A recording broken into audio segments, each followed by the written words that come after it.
Good morning. Good morning. You ever hear the term, there goes the neighborhood? We usually use it when it's a nice, quiet residential community and people not like us move in. House across the street sold Mr. Smith's house. He's been there for 1,000 years. And this young family full of kids and fast cars and dogs, they move in and there goes the neighborhood. Or maybe, not Ryan Smith, other Mr. Smith. Or maybe Mr. Jones sells his house.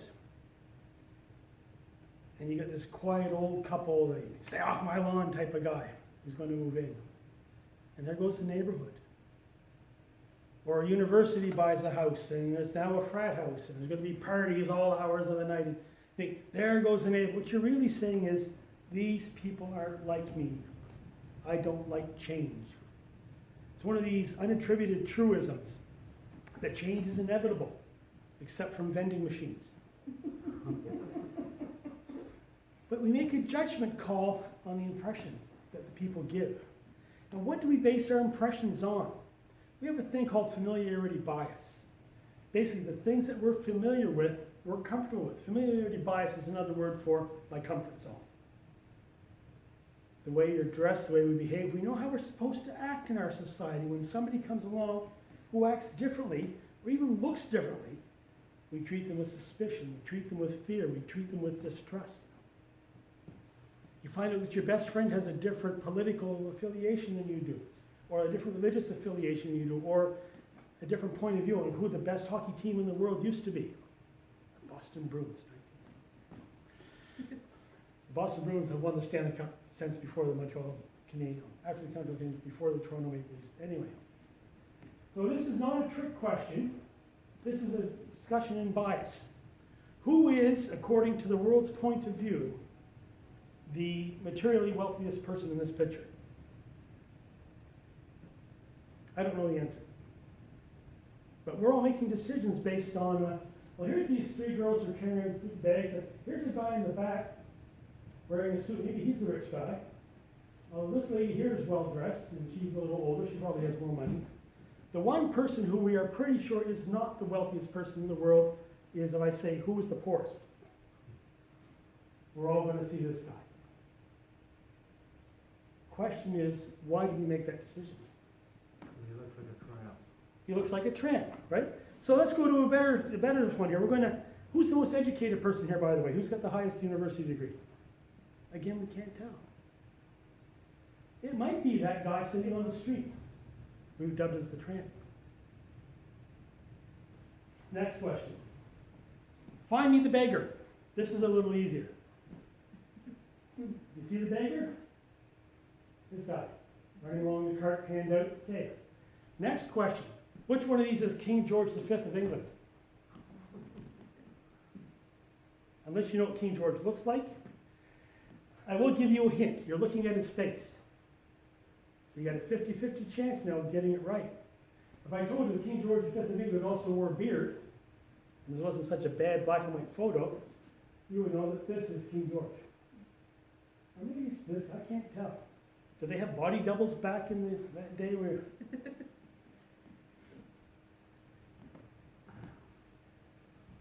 Another look at royalty. Find me Princess Elizabeth, soon to be Queen Elizabeth II of England. Which one do we think? I'll give you a little bit of a hint. This is not her. Right there. There we go. The lady here? You would have to know something about Queen Elizabeth. During World War II, in her teen years, late teens, she was a mechanic during the World War. A little easier to pick her out. Now where is Queen Elizabeth II? Look at all those people. How do you tell which person is? She's the one with the biggest crown. And what we do is we're making familiarity, we're making associative biases based on things we know about somebody. We know that the queen or the king is supposed to wear a crown and have big robes. And you got a bunch of people here with crowns, but the lady over here with the biggest crown is Queen Elizabeth.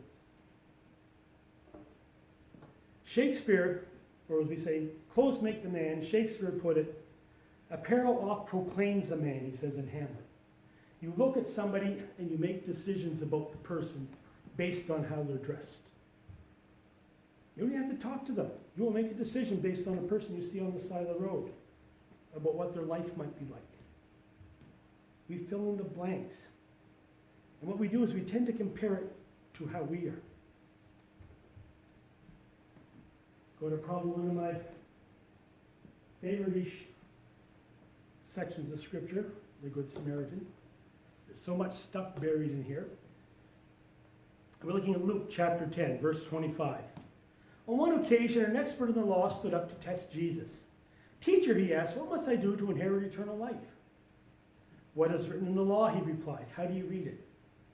He answered, love the Lord your God with all your heart, with all your soul, with all your strength, and all your mind. And love your neighbor as yourself. You've answered correctly, Jesus replied. Do this, and you will live. But then he wanted to justify himself. So he asked Jesus, and who is my neighbor? In reply, Jesus said, a man was going down from Jerusalem to Jericho when he was attacked by robbers. They stripped him of his clothes and beat him and went away, leaving him half dead. A priest happened to be going down the same road, and when he saw the man, he passed by on the other side. So too a Levite, when he came to a place, saw him, passed by on the other side. And of course they did. The expert in the law is right there with Jesus up till now. He knows what the law says about touching potentially dead people. What if he's dead? Touching a corpse means that you're going to be ceremonially unclean. This priest and these Levites, you could pick them out from a mile away. The priest has to wear a certain outfit. They're dressed a particular way. The same way you could pick Queen Elizabeth II out of a crowd dressed in her royal robes, you could pick out a priest. And they go touch this guy. They're now ceremoniously unclean. They can't partake in society. It's not just that, oops, thing, I'll go wash my hands. There's ceremonial washing, there's a period of time. They can't touch things, they can't go to work. They're unclean for a period of time, according to the law. Also, from the law's point of view, the priest and the Levite are not to touch a dead body. They're not supposed to. It's more than just the every person who can't do it. They really can't. So from the expert in the law's point of view, this is unfolded exactly the way he thinks it should be.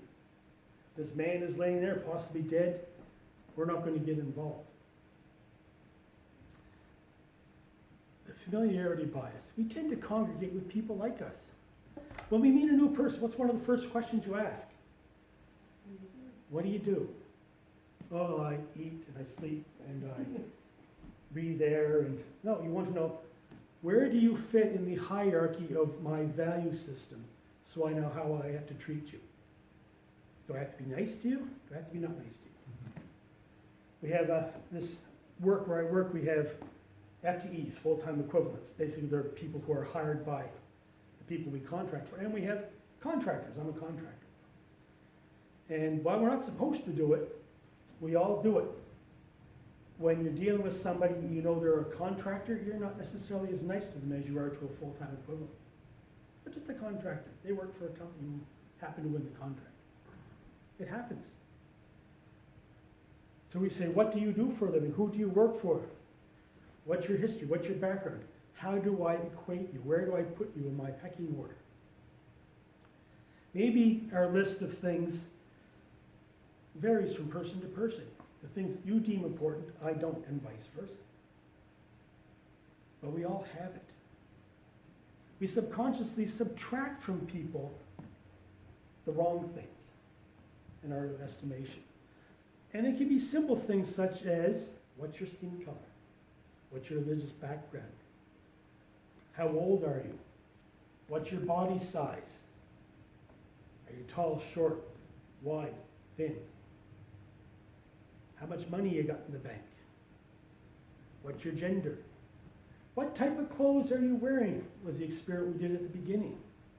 We made value decisions based on looking at that guy sitting on the steps with all the other nicely dressed people. We even use words like, well, he looks like a tramp, and the rest of the people are dressed nice. We make these value decisions. So when the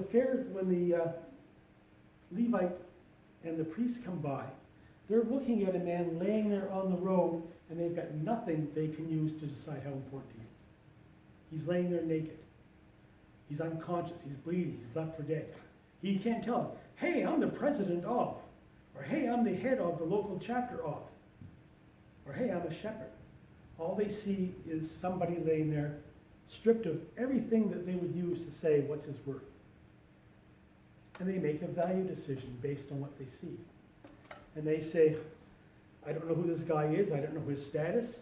I don't know whether I should help him. In fact, I'm not going to help him because I'm more important right now. And they decided self over others. We look at people as a reflection of how much they match our image, rather than looking at people who are made in God's image. And we make decisions of their value based on where they sit on that spectrum. This approach allows us to be self-justified in withholding love and to freely extend judgment. Why is that man laying on the side of the road? He was stupid enough to try to go between Jerusalem and Jericho by himself. Doesn't matter that I'm here by myself too. That's different because I'm not laying on the side of the road beaten up. But this guy is going from Jerusalem down to Jericho. He's going to Jericho.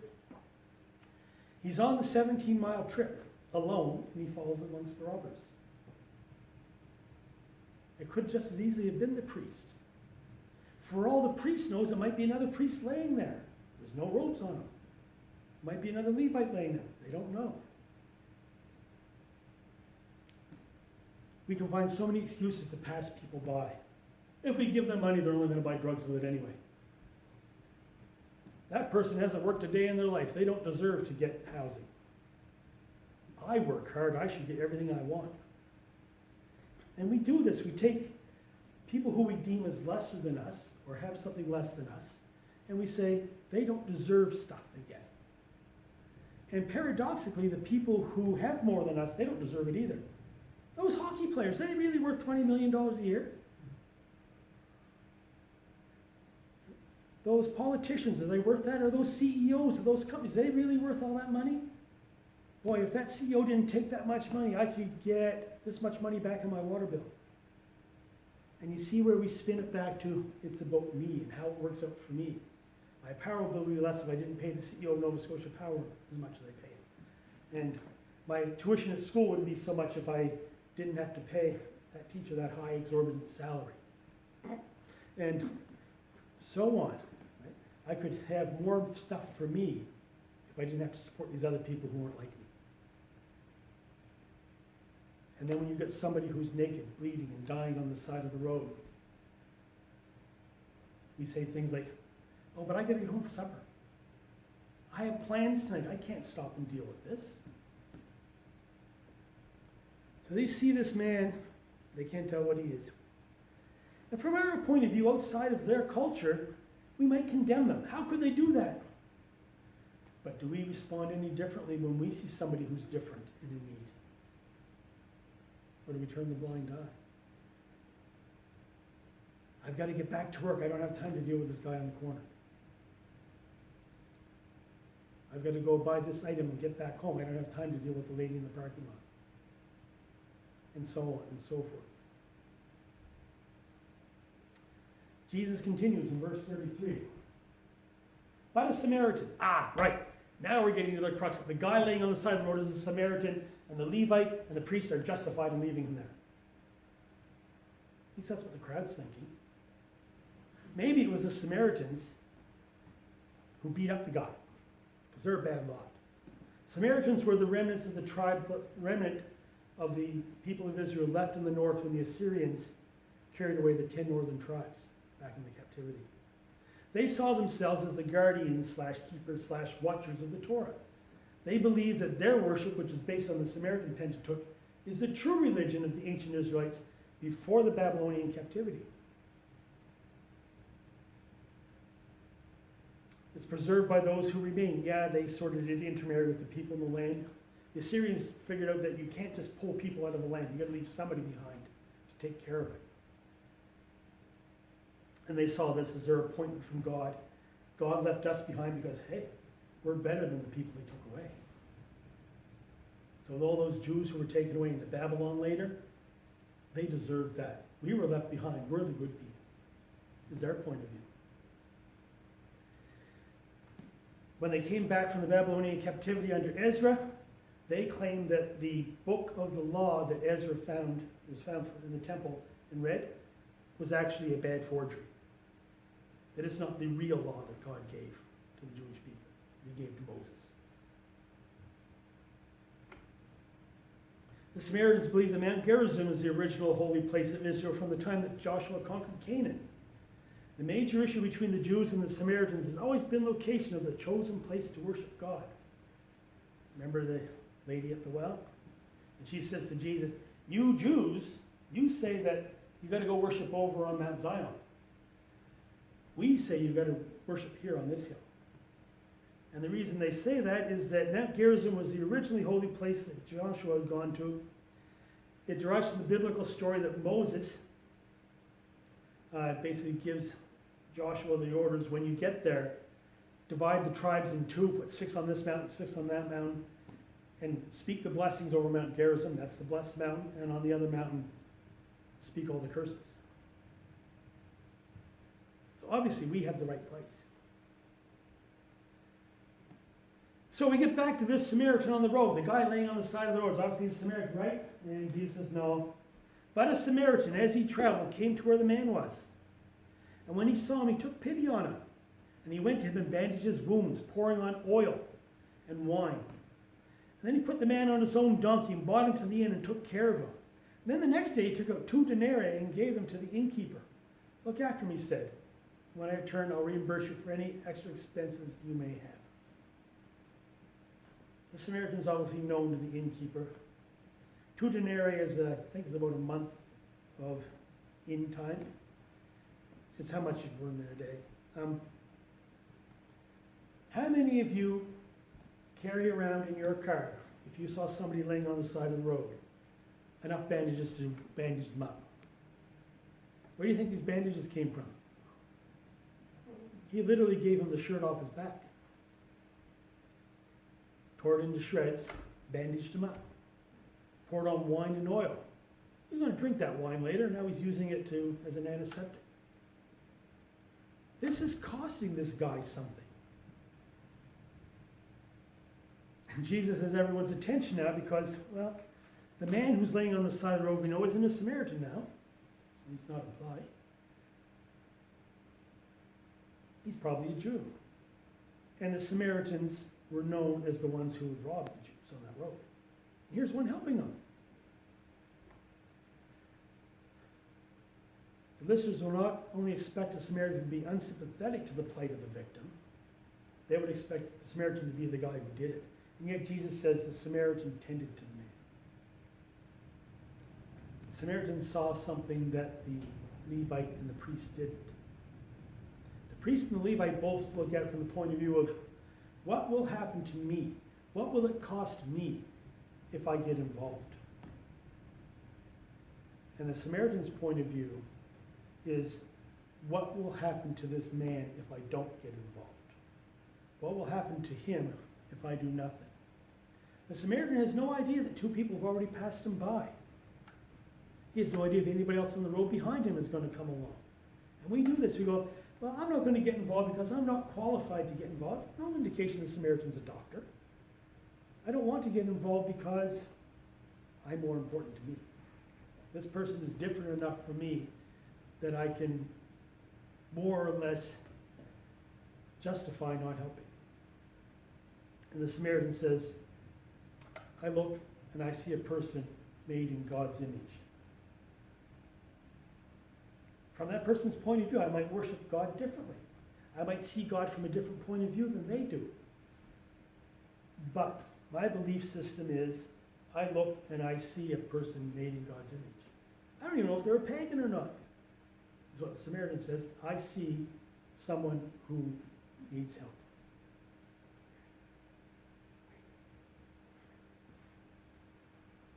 As Jesus spends this example of a neighbor, he's basically saying, get involved in the mess of other people's lives.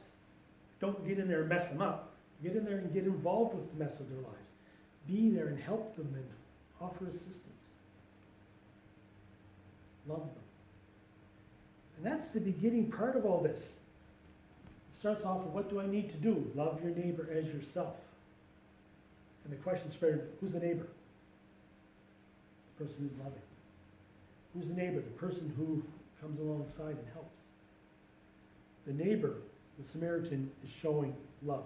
Jesus is building a model of what this love looks like. You have plans for that? Everybody have anything you're going to do after church today? You have a general idea of, I'm going to go home, I'm going to do this, I'm going to do that, I'm going to go somewhere, I'm going to order this, I'm going to, right? That's what you plan. Things might happen that your plans don't come to fruition. How do you feel when your plan doesn't go the way you want it to? When God brings somebody across your path who you've got to go, I got to go do this. Out of love. Not out of obligation, but out of love. Jesus expands on the love aspect. He's laying out this model to love our fellow man without condition, without caveats, even when it's not convenient. So Jesus takes two people. He takes one person totally stripped of everything. Man has no identity. Why would you help him? And then he takes a despised Samaritan from the point of view of his audience to drive home the point. And you can picture this Samaritan in your mind. The way he dresses, the way he cuts his hair, the way he trims his beard. You can tell this is not a real good guy because he's a Samaritan. And the Jews loathed the Samaritans, and the Samaritans loathed the Jews simply because they were the opposite. The only reason. There's a cute little story, I can't quite remember the name of the movie now, The Little Kidnappers. It's a cute little movie about two little orphan kids that go to live with their grandfather. And there's a boar in the village, South Africa. There's a boar in the village, terrible sort of people. And the way the story unfolds is that the boar's son has two sons, and while babysitting, the elder son forgets the baby. And then the two little grandchildren of the guy who loathes the boars finds the baby. And they're the little kidnappers. They think, well, the baby's deserted, we'll take care of him. And it comes to a pivotal point where they're asking the little boy, who's the ringleader of the two kidnappers, like, well, do you dislike boars? He says, well, Johan's okay. And we do this. We have this idea that overall there's a group of people out there we don't like, who disagree with us. They're just wrong. That's all there is to it. We can't help them. You go, but what about this person? Well, they're okay. And we see the people. And that's what the Samaritan is doing here. He doesn't look on the ground and see a Jew. He looks on the ground and he sees someone created in God's image. To make this worse, Jesus closes with this question. How do you answer that? Which of these three do you think was a neighbor to the man who fell into the hands of robbers? Jesus basically says to the expert in the law, if you want to know who the neighbor was, here's a story. Who do you think was the neighbor? And who is it? The expert in the law says, I can't even say the Samaritan. Or the third one, the one who had mercy on him. And Jesus says, go and do likewise. You know, wait a minute, Jesus. You mean, to draw a parallel to something happened recently, you mean those people who attacked the U.S. Capitol building a week and a half ago now? And Jesus said, yep, them. Gotta love them. Gotta forgive them. I died for them too, you know. They're made in my image. You don't agree with what they said and do. You can be angry. Angry is good.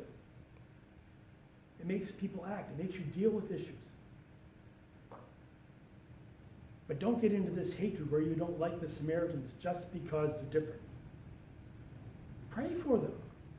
Jesus tells us in the Sermon on the Mount, Matthew 5, verses 43 to 48.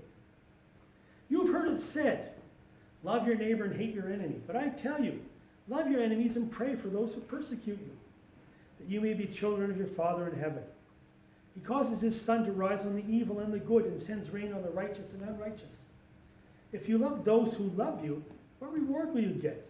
Are not even tax collectors doing that? And if you greet only your own people, what are you doing more than others? Do not even pagans do that? Be perfect, therefore, as your heavenly Father is perfect. I find it odd that there's only two choices in that. Love your neighbor and hate your enemy. Isn't there like more people? Like people who aren't my neighbor are my enemy? What about the strangers? They must be my enemies because they're not my neighbor. And Jesus, through his example of the Good Samaritan, says, no, everybody is your neighbor. Even if you are in enmity with them, even if you consider them an enemy, they're your neighbor. Love them. Pray for them. Very hard to loathe and hate somebody who you're praying for. If you pray for them, if you pray for their best, it's pretty hard to be against them. Love your enemies, pray for those who persecute you. Jesus says this in a big group of counterpoints. He got 6 or 7 items there where he says, you have heard us said this, but I say this. And all of our trite little, in those days it would have been the meme, the contemporary of that day equivalent of a meme. A pithy little saying with a nice picture in the background. And Jesus says, you've read this meme? No, don't do that. So there are those we've seen the past couple weeks who are unlovable in our flesh, who we'd be really upset about. And it's good to be upset when justice goes awry. But pray for them. Jesus says that you're going to categorize people. And then based on your impression of the category you put them in is how you're going to treat them. He says, no, love them anyway. Love them. You want an even stronger example than this Samaritan? We can look at Jesus' life. Jesus exemplified love. John 3:16, we can probably quote it from memory. For God so loved the world. I'm going to close with this. This is the Steve's amplified paraphrase of John 3:16. For God so loved the world that he gave his one and only Son, that whoever believes in him shall not perish but have eternal life. Our response to this love was to reject the Son, arrest him, torture him, nail his wrists and feet to a wooden cross and leave him to die. We murdered him because he challenged our worldview. He knew it would happen, and he came anyway. God knew it would happen. And he still got involved in the messiness of our life. He still said, I need to bring you back to me. And he showed us love and forgiveness and taught. We're called to love our neighbor. And my prayer for us, my prayer for me, as I know I fail this all the time, is to stop looking at how others are unlike us and where they're wrong from our point of view, and see people created in the image of